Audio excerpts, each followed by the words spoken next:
Hey, now we come to the third and final section. It's Mark 15, 42 through 47. This is on the burial of Christ. So why do the gospel writers even tell us that Jesus is buried? I mean, typically when someone dies, that's the end of the story.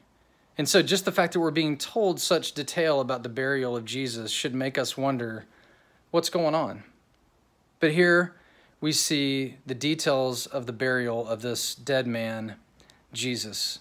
And Mark, again, going back to the way I talked about this before, Mark is an action writer, and he portrays the burial of Jesus Christ to us in action scenes, in pictures. And so we'll walk through those one picture at a time. So the first picture that we see is this is the evening now. Remember, Jesus died. He started in the morning. He died around 3 in the afternoon or thereabouts. And now this is the evening time. It's dusk. It's the evening before the Passover. Now, I want you to think about how busy you as a family get the night before Christmas. You know how crazy that is? How many things you have on your schedule, how many things you're trying to get done, all the hopes and dreams of your children and all your family activities. Well, this is that night in the Jewish calendar, the night before the Passover. There's much to do, many preparations to make. And so that's the night, the biggest festival of the year. Picture number 2 is a new man emerges from the scenes. His name is Joseph of Arimathea. He emerges from the shadows, kind of out of nowhere he comes onto the scene. And he courageously asks for the body of Jesus. Now this is courageous because anyone that's been crucified for sedition, to associate yourself with them, to potentially be a follower of him, to be a sympathizer with him could incite reflection on you. And so for Joseph to actually go and ask for the body of Jesus is courageous. He was a member of the council of the Sanhedrin. It means he was there that night of the trial. Mark was mum about his participation in the trial, but we learn here that Luke says that Joseph of Arimathea disagreed with the decision, that he was secretly a follower of the way. So it took courage for him to go to Pilate.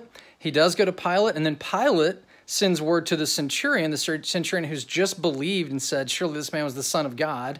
He goes to this man and says, is Jesus actually dead? It seems like he died sooner than I thought he would.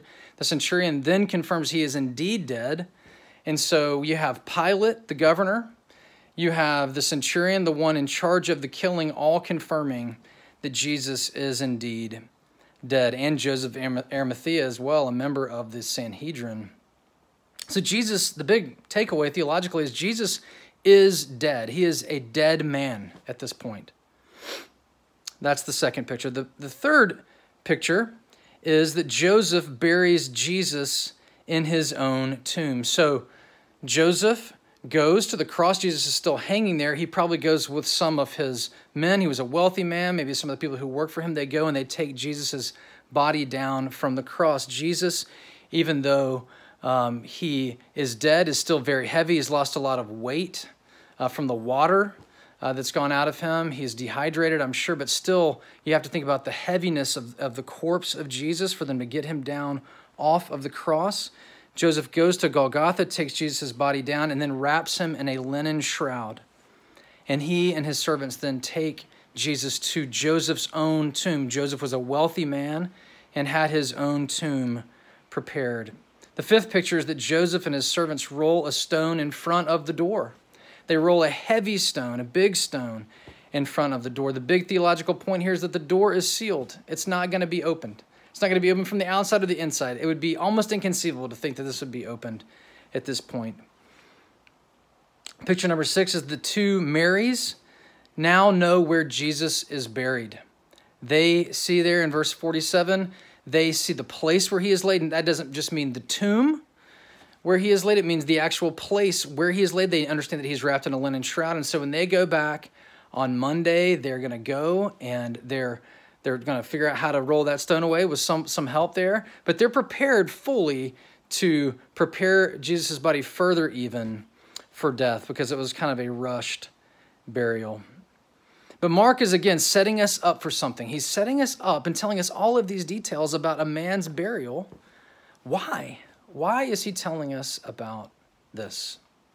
Well, this is called Good Friday, right? It's Good Friday for a reason. I'm going to close with a long quote from S.M. Lockridge, who lived from 1913 to the year 2000. He was a passionate African-American preacher who pastored Calvary Baptist Church in San Diego, California, and was active in the civil rights movement. He captured better than anyone that I've heard what's happening on Good Friday. Here's what he said. It's Friday. Jesus is praying. Peter's asleeping. Judas is betraying, but Sunday's coming. It's Friday. Pilate's struggling. The council is conspiring. The crowd is vilifying. They don't even know that Sunday's coming. It's Friday. The disciples are running like sheep without a shepherd. Mary's crying. Peter is denying, but they don't know that Sunday's a-coming. It's Friday. The Romans beat my Jesus. They robe him in scarlet. They crown him with thorns, but they don't know that Sunday's coming. It's Friday. See Jesus walk into Calvary, his blood dripping, his body stumbling, and his spirit's burdened. But you see, it's only Friday. Sunday's coming. It's Friday. The world's winning. People are sinning and evil's grinning. It's Friday. The soldiers nail my Savior's hands to the cross. They nail my Savior's feet to the cross, and then they raise him next to criminals. It's Friday, but let me tell you something. Sunday's coming. It's Friday. He's hanging on the cross, feeling forsaken by his Father, left alone and dying. Can nobody save him? Ooh, it's Friday. But Sunday's coming. It's Friday. The earth trembles. The sky grows dark. My King yields his spirit. It's Friday. Hope is lost. Death has won. Sin has conquered, and Satan's just a-laughing. It's Friday. Jesus is buried. A soldier stands guard, and a rock is rolled into place. But it's Friday. It's only Friday, and Sunday is a-coming. Amen. Sunday is a-coming.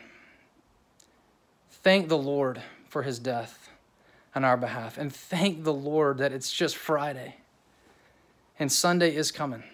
Sunday's coming. I can't wait to see you on Sunday, 10 a.m. at Trinity Park, Davis Drive Middle School. See y'all there. Amen.